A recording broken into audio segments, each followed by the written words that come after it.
Welcome, folks, to our City Matters. Today we have with us again, it's the third Monday of the month we're taping, with Evan Sorensen from the New England Institute for Marriage and Family Therapy. So we're happy to have him, and today we're going to talk about life transition. And like death and taxes, it's one of those things we can't escape in life. Marriage, having children, finishing high school, job changes, death or divorce, and other losses, retirement.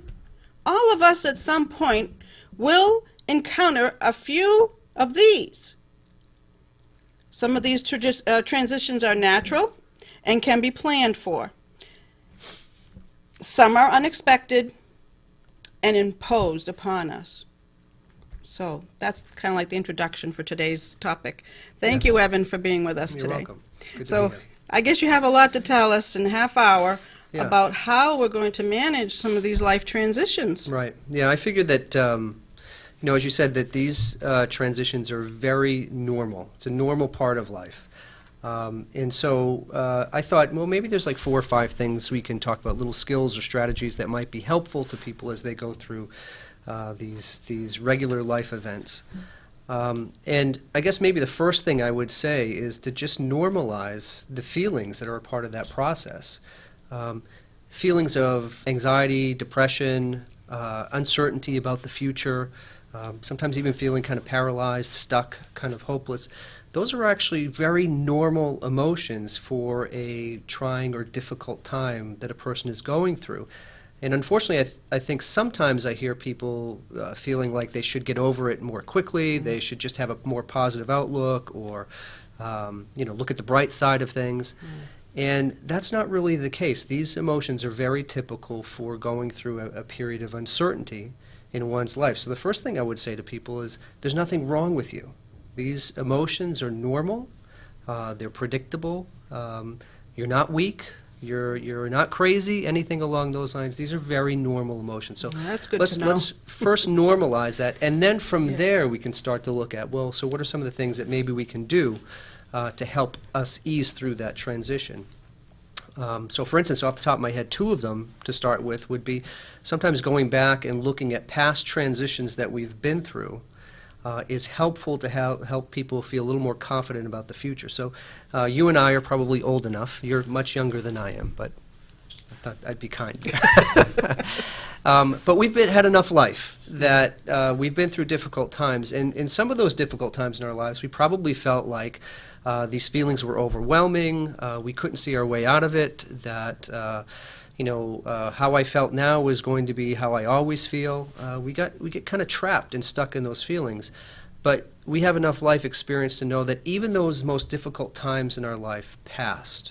We got like through them. Time heals all wounds. That's what they right? say, yeah. And there is some truth to that statement. There is some truth that as time goes by, we kind of find our way through it, and we kind of regain our life. So we learn through our past experiences. yeah. So 2 things I often tell people is, 1, how you feel now is not going to be how you feel down the road in 3 months or 6 months. Things will improve with time, and sometimes they have to just trust me in that. But how you feel now isn't going to be how you always feel.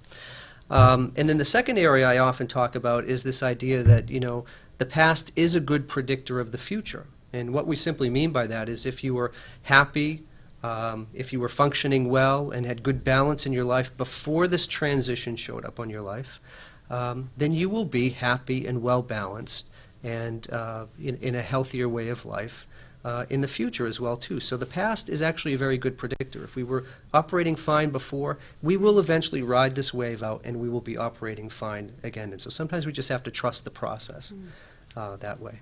So. Great.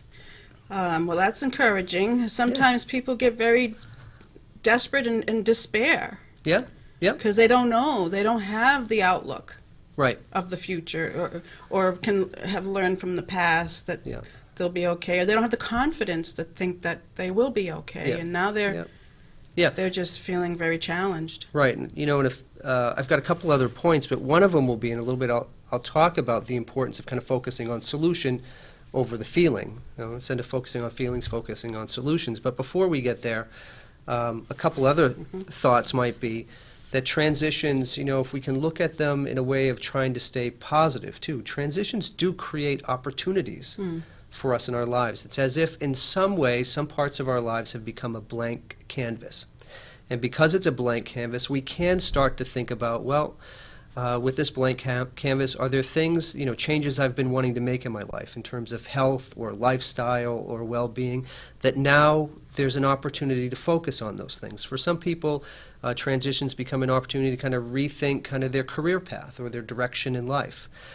So the encouragement would also be to look at these transitions possibly as a way of focusing on the opportunity for something new, kind of turning over a new leaf or rebuilding from the ground up, but to have a more positive outlook, that it's not all doom and gloom. If we can kind of get our brain to kind of focus on the positives and think a little bit more logically, then oftentimes we'll find that there are some opportunities within this time period that we're going through. Don't just stay stuck in a rut. Right.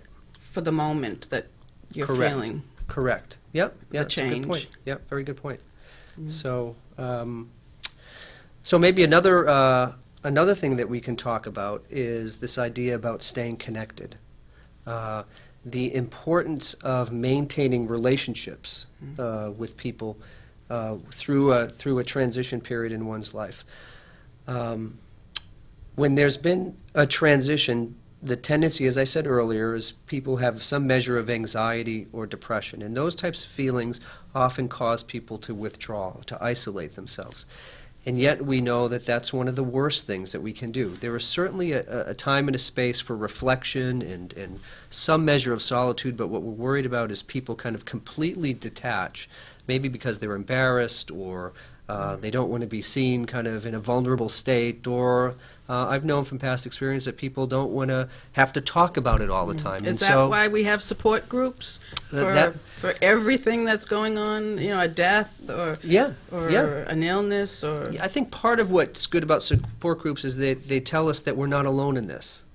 Right? I'm not the only one going through this, that there are other people who know exactly what this feels like and have been through this, and I can learn from them and we can lean on one another for support and encouragement as well, too. So I think that's why support groups are actually quite helpful.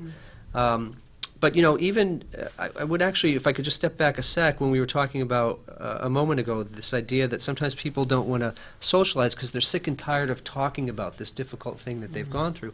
I would encourage people it's okay to set a boundary. It's okay to tell people, hey, you know what, I really don't want to talk about that at this time.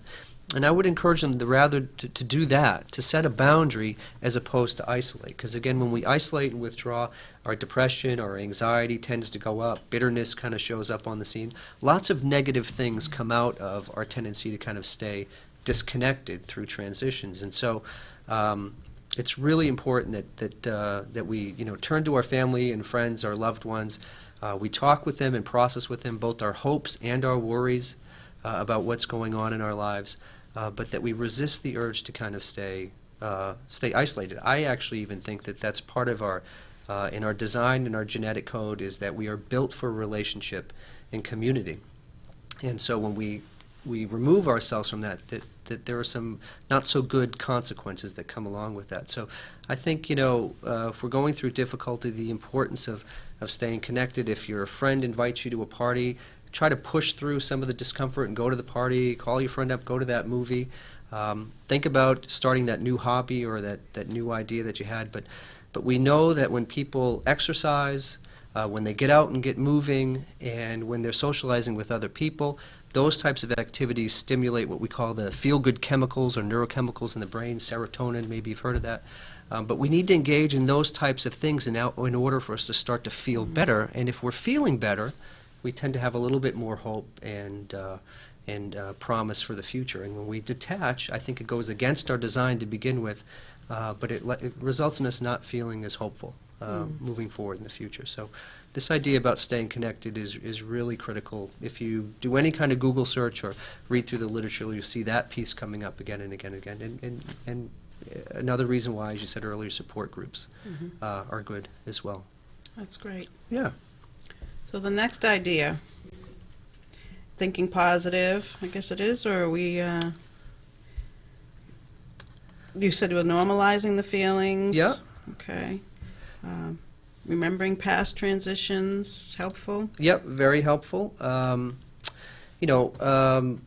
I guess another area that we could talk about is this idea about what we call, hypnotic rhythm. It's a kind of a fancy term that basically just says that when we're going through difficult times in our lives, we tend to kind of think about things in a negative, almost obsessive kind of way, like a skip in the record that we keep coming back to.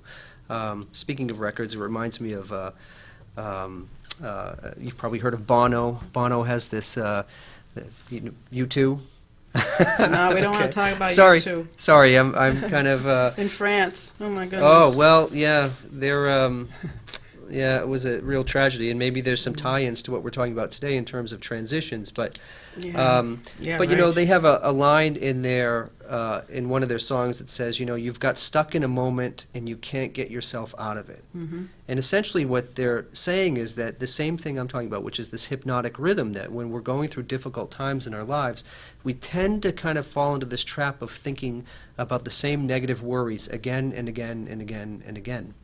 And part of what we have to do in those moments is we have to start, as I was saying earlier, thinking about or focusing on solution, not on the feelings. The feelings are what get us to kind of keep perseverating about the worries. We have to focus more on the part of our brain, this prefrontal cortex, which is responsible for more objectivity, creative problem solving, reason, rationality, logic, things along those lines. We have to force our thinking to start looking more in the direction of solution over feeling. And one of the ways I often encourage people to do that is to think about a question, which is, the question is very simple. It's a question that says, well, then what?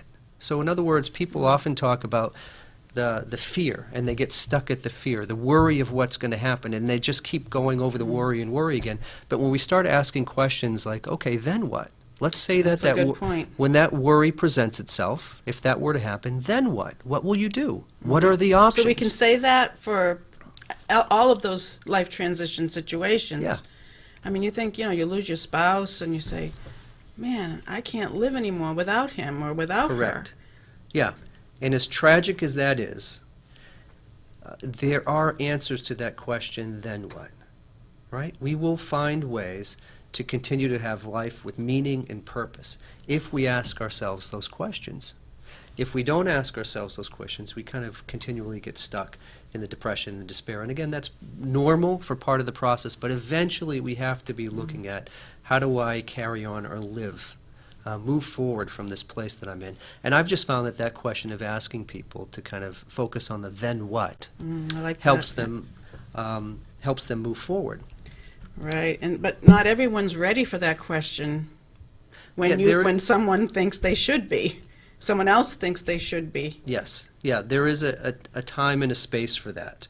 But what we want to be careful about is, some of the literature even talks about when there's that blank canvas that I talked about before, the human mind is very quick to want to start to develop predictability and habits, right? And sometimes if we get stuck in a negative way of thinking, that becomes the habit formation. That becomes the habit that we develop. We get stuck there. And so, yes, we want to create opportunities for people to kind of normalize that this is a very difficult transition.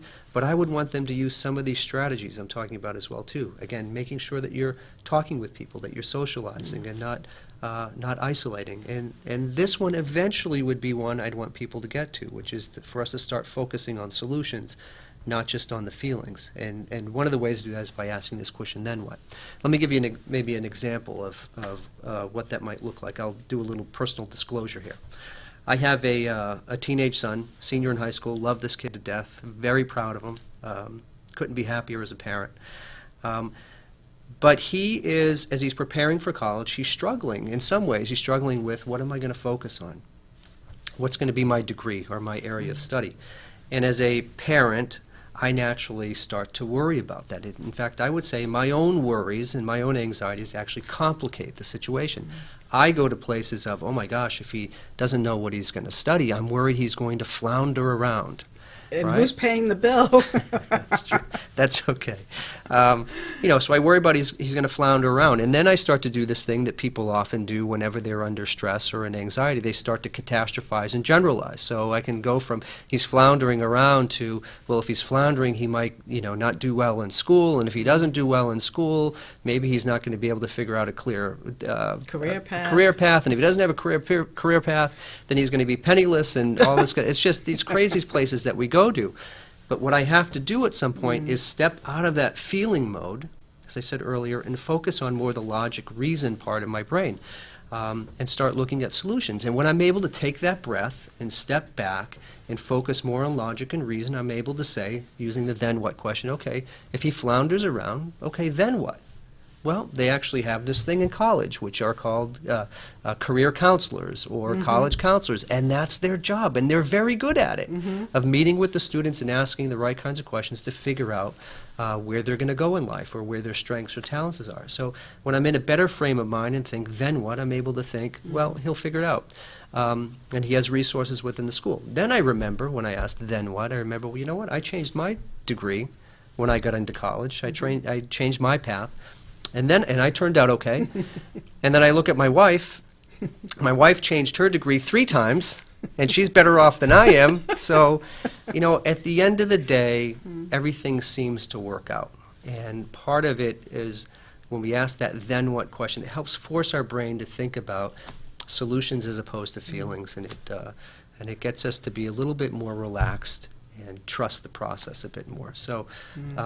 That's kind of a common technique that people use to kind of get us to focus on solution, not on feeling. That's terrific to know that. And maybe there are some people out there who are struggling, you have friends who are struggling, and maybe you could bring them that question, then what?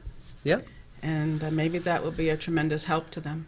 Yeah, it could. It very well could be. And I'm always amazed that people start coming up with solutions to these questions. It's very rare that they ever actually stay stuck in the fear all the time. They eventually will start coming up with ideas that are reasonable and logical and can be applied. So, yeah. Okay. Yeah. So what else do we have? We're moving on here to the next. Do we have another area here that Sure. we still have time? Okay. I think another area might be this idea about maybe talking with folks about how memory gets stored whenever we've been through a very difficult or traumatic experience. And we have this very old part of our brain called the amygdala. And what the amygdala does, whenever we encounter a traumatic event or a very stressful event, it has this tendency to start making associations with that event, or what we might call triggers associated with that event that kind of follow us into the future. And so if a person went through a difficult transition earlier in their life, when they encounter another transition later in their life, those same types of feelings, the intensity of those feelings come up again, as if they're experiencing that same situation all over again. So that's what the amygdala does. It makes these associations or these triggers. 2 examples. Let's say you were surrounded by a pack of dogs or you were bit by a dog. That, for anybody that that's happened to, that's a very terrifying kind of experience for people to go through.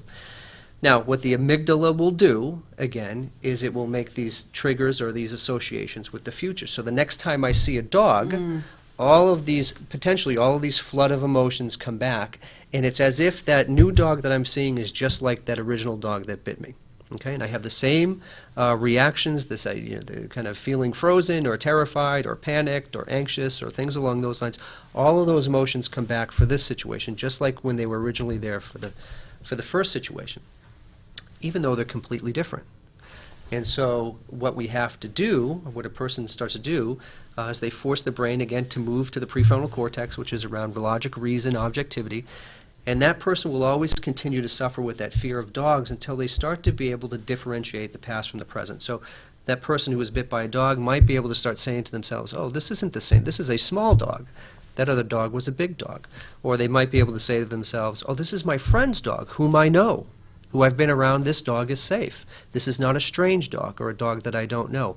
And when they force their brain to kind of think about how this situation is different than that situation, it allows them to kind of develop different ways of coping in that moment, okay? And when we don't do that, then everything gets kind of generalized together. And so that's one example of how the brain works that way. Another example might be, here's another, I'll give you another personal story, since we got a little bit of time. The personal story would be that when I was 5 or 6 years of age, my parents had that talk that a lot of kids have, where they sat me down and they disclosed to me that they were going to be getting a divorce. Never saw it coming, completely shocked by the experience. 5 or 6, yeah. Yep, That's... yep. Very, very traumatic in some ways. And then within a year after that separation from my parents, I moved to another state with my mother. And so for me, what ended up happening is that there was this experience of transitions became associated with experiences of feeling helpless and powerless and alone and scared and things along those lines, right? It makes all logical sense when a young kid goes through an experience like that. Fast forward 15 years later or so, I move out to California to start my graduate work, actually looking forward to going out there. Find myself on a new college campus in a city I've never been to before, and a new culture and so forth and so on. All of a sudden, I start to feel panicked again. I start to feel scared and alone and worried about the future and kind of helpless. Very depressing time. Amazing. It all started when you were 5 or 6 years old. Right, because, again, the amygdala has this way of making associations or triggers that we attribute to an event that follow us through the rest of our lives. How did you overcome? Okay, very good question. I had to, over time, force my brain to, again, to start using the logic and reason-based portion of my brain and start to realize, say a few things to myself. One is, this situation in California is not the same situation as when I was 5 or 6 years of age. They're two very different situations. So in other words, I don't have to cope or feel or respond the same way in this situation that I did back then, because it's very different. And you're an adult now. That's right. You'd make a good therapist, okay? Because that's the other piece of the equation. So one of it is to say this situation is not the same. Sometimes people say things like, this moment is different than that moment. They're qualitatively different. I shouldn't link them up. Because they're different, I don't have to cope or respond the same way I did back then. And then the other thing that people often do is they remind themselves that I'm different. I'm not the same person today that I was back then, right? So at 22 years of age, I had a certain amount of experience, wisdom, resources available to me that I didn't as a 5 or 6 year old kid. Legitimately, as a 5 or 6 year old kid, there were elements of I was kind of powerless and helpless. There wasn't much I could do about the situation or things I could do to cope better in that situation. But at 22, I'm much wiser. I have much better resources. I'm more intelligent, and I'm able to find solutions that enable me to cope much more effectively than I did when I was young. But if I don't force myself to be conscious of seeing how these triggers are in effect, then it's almost like I'm reenacting or re-experiencing that same event all over again, even though they're very different.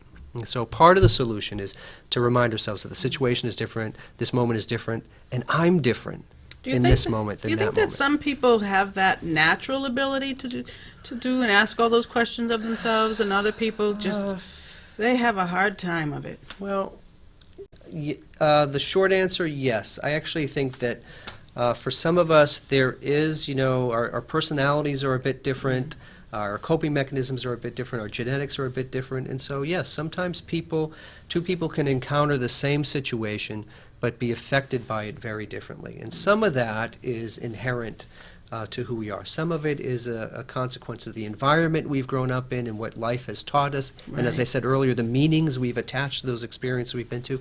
But the short answer is yes. I do think there's a personality piece or a genetic piece that makes us respond to stress or like you say, our past can really affect how we move on or how we go. Yeah, absolutely. So we have 3 minutes left. Okay. And so, have you gone through here most of what we need to today? If there was a couple other things I'd say. One would be to be patient with yourself. If you're going through Be a nice difficult, to yourself. Be good to yourself. yeah. Don't have unrealistic expectations. That when we go through difficult transitions in our lives, it does sometimes take a while to find our way through that. So be patient with yourself. Don't be harsh on yourself. Kind of know that it's a little bit of 2 steps forward, 1 steps back. But do the things that we know can help, right? So normalize the feelings, focus on the positive, stay connected with people. Be careful about that kind of hypnotic rhythm thing that I talked about, where we kind of get ourselves stuck in recurring negative thinking. Learn to kind of tell the amygdala, that old feeling-based part of our brain, to kind of quiet down and step aside, and let that more logic and reason part of our brain step forward, and help remind us how this moment is different than past moments, or remind us that if we focus on solution rather than on feeling, we will eventually recover more quickly. And ask the question, then wait. Oh, no, so then what? Then what? Yeah, I think that's a good one. The other thing that comes to mind for me, just because of the current event stuff, is what's happened in Paris. And what I'm amazed by is not only the people in Paris, but around the world, people are coming together in a way of solidarity, leaning on one another, encouraging one another, and saying, hey, we'll get through this. We're not going to let this event that we've gone through, or the situation we've been through, we're not going to let it control us or defeat us. We're going to stand together and kind of get through it collectively. And maybe that goes back to what I said a little bit earlier about the importance of relationship. Staying connected with people. And Yeah. There's a quote that a thought that I had earlier. I'm just going to read it. And it was, that which is connected to our hurt can become that which is connected to our healing. And what I mean by that is that sometimes the source of the hurt in our lives, the difficult transition, sometimes the source is a relationship, right? So the relationship, or a relationship, can be a source of hurt. But I firmly believe that relationships, maybe not the same relationship, but relationships are also the source of our healing.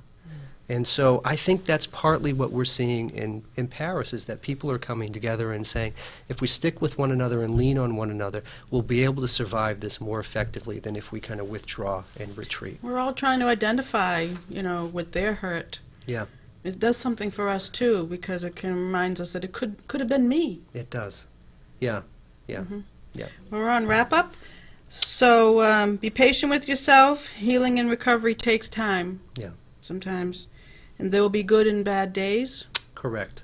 on some of these transitions. Not Yes. all transitions turn out challenging, Yep. but the ones that do, Correct. right? Yep. And be patient and have realistic expectations with yourself. Those are good thoughts. Those are We good appreciate all of that you're bringing us today. thoughts. You're welcome.